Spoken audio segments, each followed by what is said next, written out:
Hi, this is Jennifer Forbes of Forbes Fabulous Fingers, independent consultant with Jamberry Nails, here to show you a second advanced technique with Jamberry Nails. Today we're going to be talking about reverse French manicures, and in fact this is going to be one of two different reverse French manicures I show you before I'm done with all of the different techniques I've worked out. I know that I said in my last advanced technique video that the layering process was the biggest factor in me deciding to do a web show, and that's partially true but also not. The layering technique inspired me to make a video to show how it was done, but what I'm going to show you today is actually what turned it into a series. One day I was surfing Pinterest and I came across this really awesome photo. And I was looking at it thinking, I could never do that. I don't have the skill in my left hand to paint those neat little white swirls. I don't have the ability to do any of that. And then I realized that I had all of the requirements for that French manicure in my Jamberries that I could order. And it was at that point that I said I could make a whole show showing people how to do all these amazing Pinterest manicures we see without ever having to wait for nail polish to dry or any of it. So today I'm going to be showing you my version of that particular Pinterest manicure with Jamberries. As you see, I've already done my fingernails in the base coat that they've shown. This is Perfectly Poppy, which is actually being discontinued before I will actually upload this video. The newest version of our red is going to be called Fire Truck. It will be slightly more red than orange instead of the poppy, but it will do exactly the same thing. And as always, I'm going to just reiterate, you can do this with any color, with anything that you want. It's just, your decision. The reason I'm going with the Perfectly Poppy, and I'm going to be using White Romance here shortly, is because I wanted it to look as much like the Pinterest manicure I saw without having to worry about people saying, well, it's not the same thing. Well, it is. But you don't have to use these exact wraps to create your own reverse French manicure, but I'm going to show you the techniques I'm going to use. As I mentioned, I'm going to be using White Romance for the base part of this. It was the closest I could come to those neat little swirls, and it's also one of those that when you see it on the website or in the catalog, it's really hard to understand what's going on with it because it's really hard to see. White Romance is another one of our clearbacks, as you can see. It will go on top of any base coat and create its own new little look. I'm also, because I didn't have to go through the whole manicure process this time, I'm just using a few tools. I'll be using my handy dandy orange stick, my cuticle presser, and then I'm going to be using tweezers like I usually do. And today we're going to be using a couple of new tools. I'm going to be using both my toenail clippers and my fingernail clippers to create the shape that we want. And I'm also going to be topping it off with some brush-on nail glue just to make sure that the edges stay down, though I don't really worry about it, and my plastic baggie. So that's really all we'll be using for this. So I'm going to move the camera so I can show you. I should mention that I found this technique on YouTube about 3 months ago. I can't find the technique again, so if you are the person that posted this original technique, I'm really sorry that I stole it from you. Please let me know. I'll post it as a video reply to yours so everyone can see who gave me the original technique. Thanks so much. Okay, so I'm fully set up. To decrease the amount of time that I spend, I've already taken the time to trim the bottoms of my thumb shields because I know that not everyone has to do that, and honestly I didn't want to have to sit there and trim them in front of the camera. So what I'm going to do here, it's going to be a lot different from how we normally work our nails. I'm not going to pre-trim this sheet at all. What I'm going to do first is just pick up the shield and take hold of it with my tweezers that I so wonderfully forgot to take out first, and just get a hold of it at the middle so I don't let go. And then what we're going to do, I'm going to try to do this in front of the camera properly. I'm going to take my toenail clipper. I should mention I have another toenail clipper that I actually use on my toenails, but I'm keeping it separate from my Jamberries because you never know how much oil is getting on it from doing that kind of thing, and I just don't want to worry about the extra oil. So what I'm doing here is I'm pushing in the shield until it hits the back of this, and then what I'm going to do is I'm just going to very carefully trim here. Now what I'm noticing is that my toenail clippers are not as long as the shield, so I'm just going to take my scissors that I had sitting by the side just in case and trim on either side.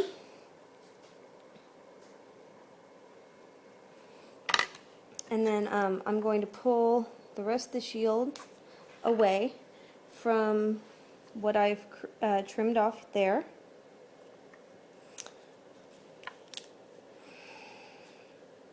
And put it back where it belongs.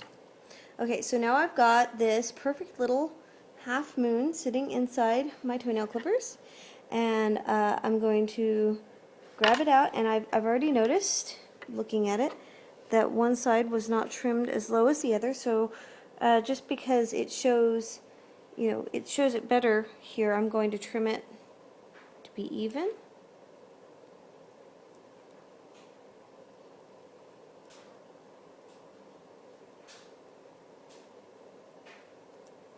Okay, so now I have this half moon that looks almost exactly like what we saw in the picture.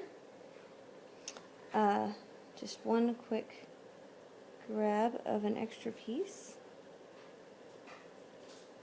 Now, even though it's not going on top of my nails, I always try when I'm layering things to not actually touch them because I don't know how much the hand oils will affect it. So of course we have to hold it in front of the heater. Again, I'm just using my heat instead of my Jamberry, and my Jamberry heater, and you can see that I'm not actually putting it on the heater this time because it's so small I'm afraid it'll fall in.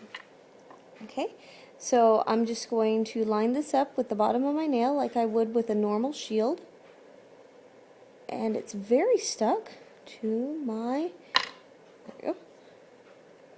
And then I'm going to just press it in just like that, and I'm going to use my cuticle pusher just to smooth it down along the base, and voila, we have basically the same manicure that was in the Pinterest photo.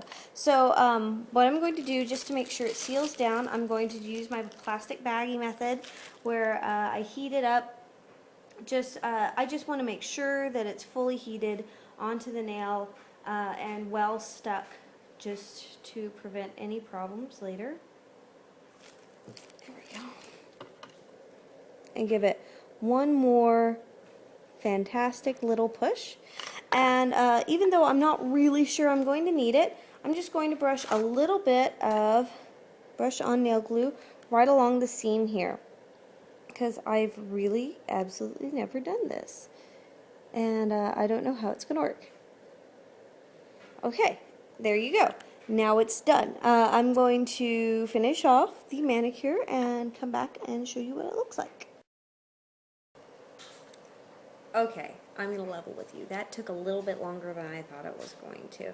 But at the same time, it took a lot less time than if I had actually tried to do it with paint. Here's the final product. Again, like always, I'm going to take a picture of my advanced techniques and post them on Pinterest and link to them below the video. You can see a couple of them. I wasn't as good with making it perfectly even as I was others, particularly on my right hand. I had more trouble than on my left hand. What I do really like, though, is if you can see, and you'll see it in the picture as well, each one's a little bit different because the pattern's a little bit different on each shield. And I also have the majority of the shield left over for if I want to layer it on top of something else. And we'll probably get to how to trim them down pretty soon. But it was a really easy process. It just was time consuming, like a lot of the advanced techniques are honestly going to be. You can't expect to have something that you're doing multiple layers or you know, this kind of trimming technique go really fast. The other note I wanted to make is I brought out both my clippers for this particular thing because I thought that I would only be using the toenail clippers for my thumb and for my tall finger because my other fingers are ridiculously small. However, I found that it actually works better to use the toenail clipper on pretty much all of them. I did use the fingernail clipper on my pinky because it's teeny tiny, and really what would be the point of trying to use the big toenail clippers on it?